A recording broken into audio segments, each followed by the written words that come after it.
तो ये बोला गया है समतल दर्पण में पार्श्व परिवर्तन की घटना को देखने को मिलती है। ठीक है, फिर इसी समतल दर्पण में हम आपको बता रहे हैं कि इस दर्पण में पार्श्व परिवर्तन की घटना देखने को मिलती है। अभी ने बताया, ठीक है ना, तुरंत बताया अभी। फिर ऐसा बात नहीं है, कुछ कुछ ऐसा होता है कि सममिति मतलब समानता के कारण पार्श्व परिवर्तन का अनुभव नहीं होता है। चीज कुछ लेटर में अल्फाबेट है ना, एबीसीडी, जिससे मान लेते हैं हमने यहाँ पे ए लिखा, हमने यहाँ पे लिखा ए। अगर अब इसका प्रतिबिंब अगर बनाएंगे ऐसे इसका प्रतिबिंब बनाएंगे तो इसमें भी ए आएगा, तो एकदम जैसे है वैसा ही इसमें दिखाई देगा। तो ये सममित मतलब समानता के कारण मतलब इसके आकृति में, इसका शेप एंड साइज में आकृति में समानता के कारण इसमें पार्श्व परिवर्तन का अनुभव नहीं होगा, आभास नहीं होगा। किसमें हो सकता है? तो देखिए बी में, ठीक है।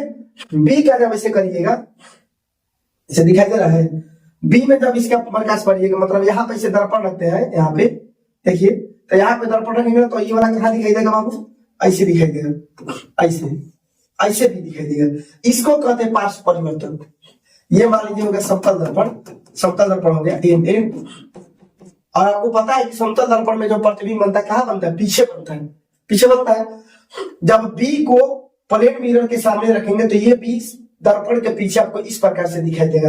इसे कहते हैं पार्श्व परिवर्तन, और इसको पार्श्व रूप से उल्टा बोलते हैं, ठीक है ना। सीधा उल्टा, उसे प्रत्येक उल्टा नहीं बोलेंगे। उल्टा का मतलब ये हो गया कि अगर ये बटन है, मान लीजिए ये ऐसे है और ये नीचे, तो उल्टा पुल्टा का मतलब ऊपर और नीचे वाला ऊपर दिखाई देगा आपको, ठीक है।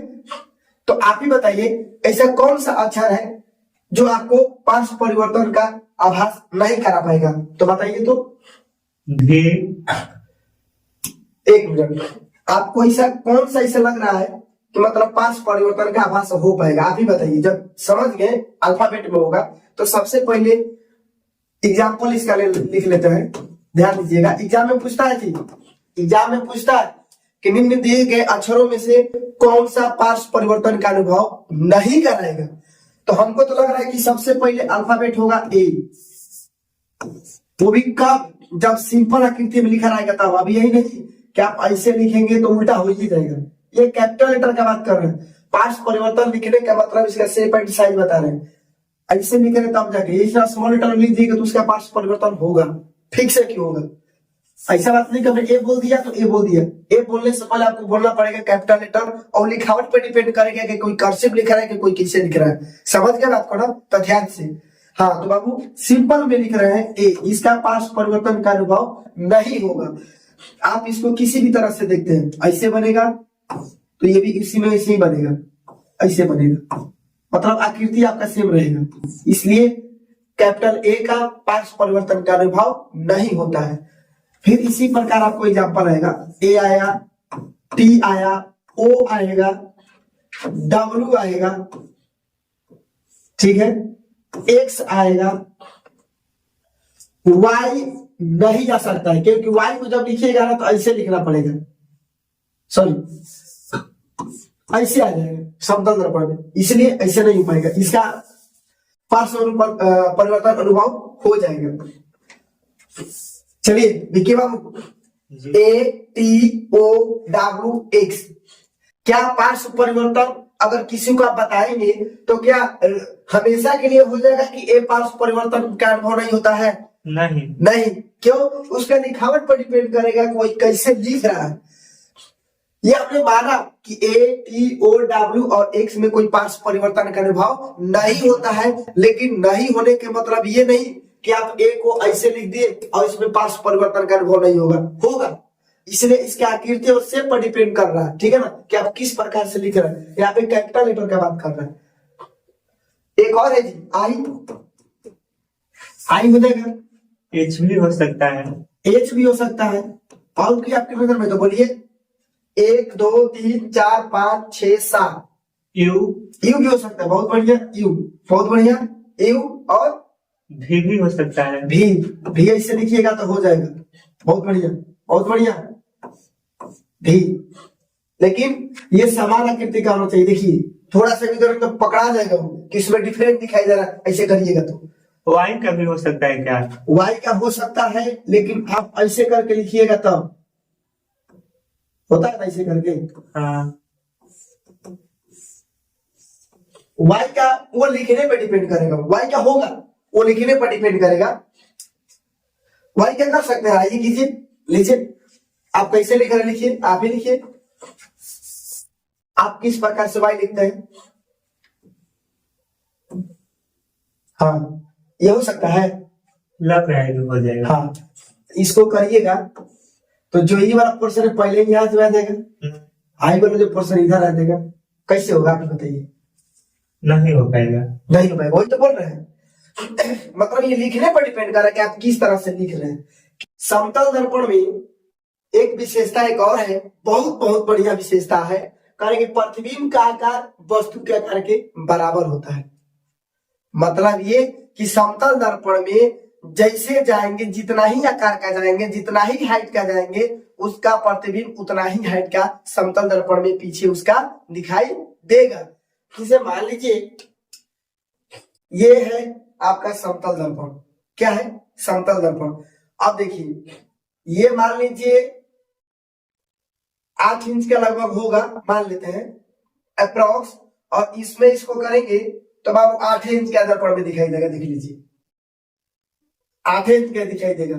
अगर 2 इंच का रहेंगे तो 2 इंच का दिखाई देगा। अगर मान लेते हैं हम 6 फीट के तो 6 फीट का दिखाई देगा समतल दर्पण में। यहाँ पे ये डिपेंड करता है कि दर्पण की लंबाई कितनी होनी चाहिए, उसको आप बाद में बताएंगे। लेकिन समतल दर्पण में जितना आकार का, मतलब जितने ऊंची वस्तु रहेगा उसका प्रतिबिंब भी उतना ही ऊंचा का बनेगा। ठीक है ना, उसका साइज भी सेम रहेगा। जिसे मान लेते हैं, हम समझा रहे हैं आपको, इसमें आपको हम एक प्लेन मिरर बना रहे हैं। ठीक है ना, प्लेन मिरर बना रहे हैं ए, ठीक है। समतल दर्पण के ये तो कलाई वाला भाग हो गया, ये हो गया पीछे वाला भाग, ये हो गया पीछे वाला भाग, और ये हो गया सामने वाला भाग। सामने वाला भाग। यदि कोई व्यक्ति या कोई वस्तु यहां पे है, ठीक है ना, 1 फीट पे, एक फीट ऊंची है, तो इसका प्रतिबिंब भी 1 फीट ऊंची बनेगा, एकदम सेम डिस्टेंस पर।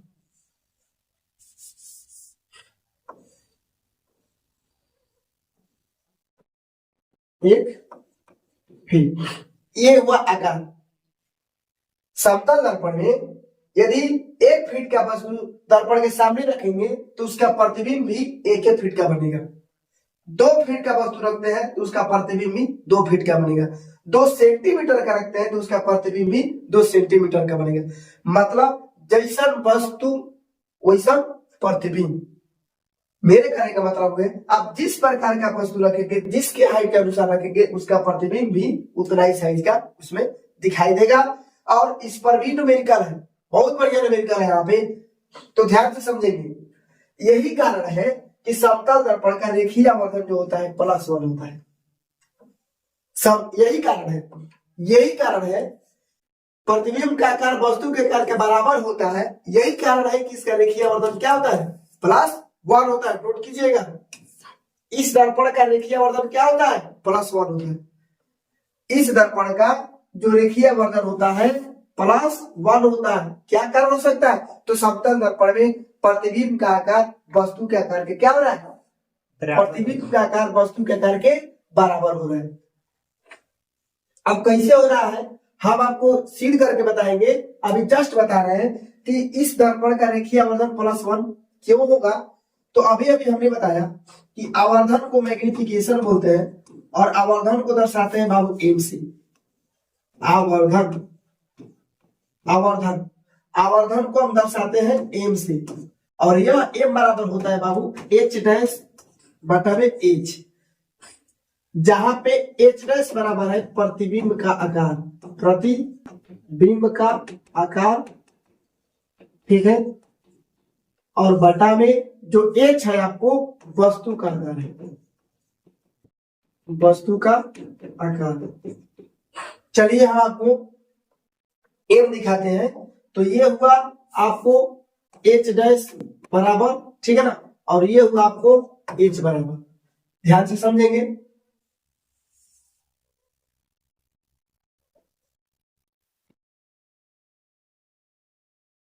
ठीक है, जब एम बराबर होता है समतल दर्पण में या किसी में भी होता है दर्पण में, आवर्धन बराबर होता है एम बराबर एच डैश बटा में एच।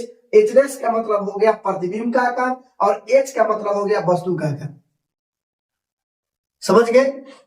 एच डैश बराबर होता है प्रतिबिंब का आकार, एच बराबर होता है वस्तु का आकार। तो थोड़ा सा ध्यान से समझेंगे कि क्यों।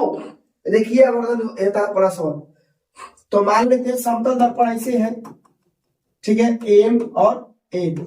जब प्रतिबिंब आपको यहाँ पे दर्पण के सामने 2 सेंटीमीटर वस्तु का बन रहा, मतलब इसे मान लेते हैं दर्पण के सामने 2 सेंटीमीटर की एक वस्तु रखे, तब प्रतिबिंब भी कितना बनेगा, कितने ऊंचाई का बनेगा जी? 2 सेंटीमीटर। 2 सेंटीमीटर का बनेगा। तो प्रतिबिंब को हम दर्शाएंगे एच डैश में, दर्शाएंगे ना? तो एच डैश बराबर कितना सेंटीमीटर? 2 सेंटीमीटर। और वस्तु की ऊंचाई कितना है? एच बराबर 2 सेंटीमीटर है कि नहीं है? तब यहाँ पे आवर्धन अगर एम निकालते हैं तो होगा ना एच डैश बटा में एच। अब एच डैश के बाद 2 सेंटीमीटर और इसवी वस्तु की ऊंचाई भी कितना सेंटीमीटर? 2 सेंटीमीटर। 2 काटेगा कितना बचेगा? 1 प्लस 1 आएगा नहीं है?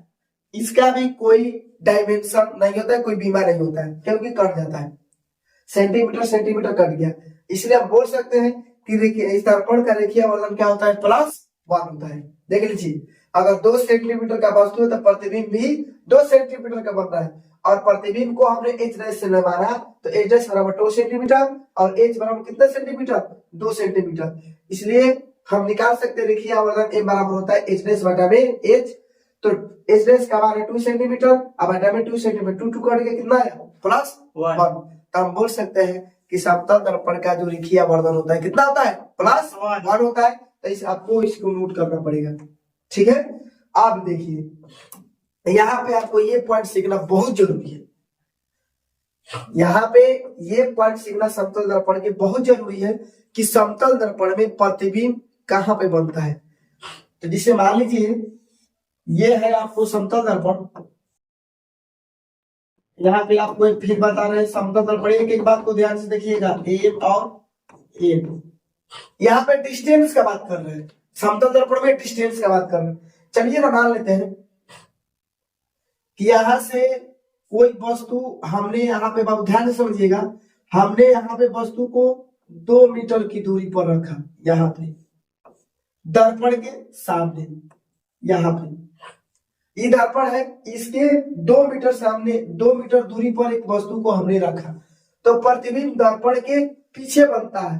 कितने दूरी पर? सेम दूरी पर। कितना दूरी पर बनेगा बाबू? सेम दूरी पर बनेगा। कितना? ये भी 2 मीटर पर बनेगा।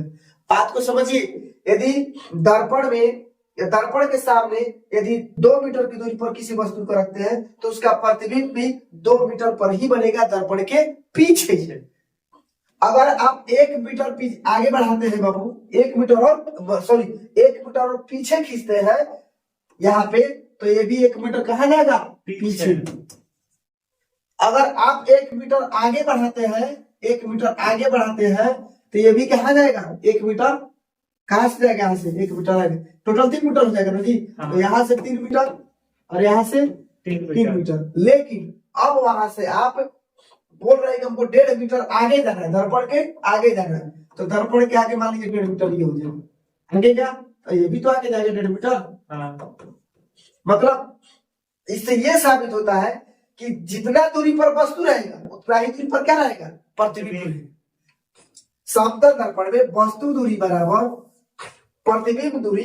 इसका मतलब ये हुआ कि दर्पण से जितना ही दूरी पर वस्तु को रखेंगे उतना ही दूरी पर हमारा प्रतिबिंब बनेगा। अतः हम कह सकते हैं कि समतल दर्पण में वस्तु दूरी बराबर प्रतिबिंब दूरी।